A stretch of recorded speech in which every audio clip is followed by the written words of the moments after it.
Aeroplane में बैठते हैं तो आपको कुछ इंस्ट्रक्शंस दी जाती हैं, लोगों को पहले अवेयरनेस दी जाए। प्राइमरी लेवल पे एजुकेशन स्टार्ट हो जाती है, शीशा कैसे ब्रोक करना है, किस तरह से आउट करना है। सब्सक्राइब करें और बेल दबाएं ताकि कोई खबर रह न जाए। अब सब किस तरह से हम अपने माहौल को बेहतर बना सकते हैं और कुदरती आफात से कैसे बचा जा सकता है?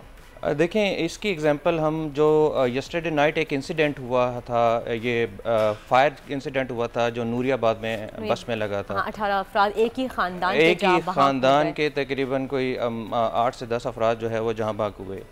जैसे सिंपल इसको अगर सादा अल्फाज में इस तरह से देखें कि जैसे आप एरोप्लेन में बैठते हैं तो आपको कुछ इंस्ट्रक्शंस दी जाती हैं कि इन केस ऑफ इमरजेंसी आपने किस तरह से रिएक्ट करना है, एग्जिट किस तरह से करना है, किस तरह से रिएक्ट करना है।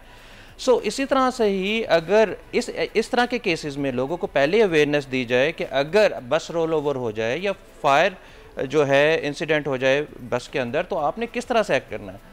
मैं यकीन से कह सकता हूं कि उस टाइम पे लोग इतने परेशान होते हैं, पैनिक में बहुत सी चीज़ें भूल जाते हैं। सिंपली जैसे बाहर के मुल्कों में होता है कि प्राइमरी लेवल पे एजुकेशन स्टार्ट हो जाती है कि सिंकिंग, जब कोई व्हीकल पानी में सिंक कर रही होती है तो इमरजेंसी में किस तरह से आपने रिएक्ट करना है, आपने शीशा कैसे ब्रोक करना है, किस तरह से आउट करना है, अपने आप को आउट करना है। इसी तरह से फायर इंसिडेंट हुआ तो उसमें किस तरह से आपको निकलना चाहिए था।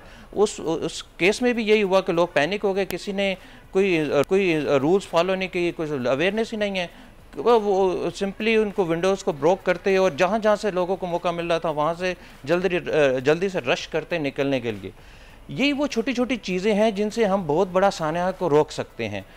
मैं इमरान खान हूँ, आप बोल्ड न्यूज़ देख रहे हैं। सबसे बड़ा चैनल बोल, सबसे बड़े एंकर इमरान रियाज खान के प्रोग्राम इमरान खान बोल के साथ ने रेटिंग के तमाम रिकॉर्ड तोड़ दिए। 56% नाज़रीन ने बोल न्यूज़ को देखा, सोशल मीडिया पर भी सबने ज्यादा देखा।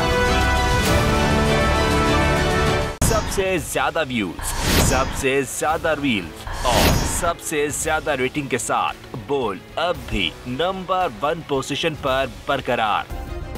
सब्सक्राइब करें और बेल दबाएं ताकि कोई खबर रह न जाए।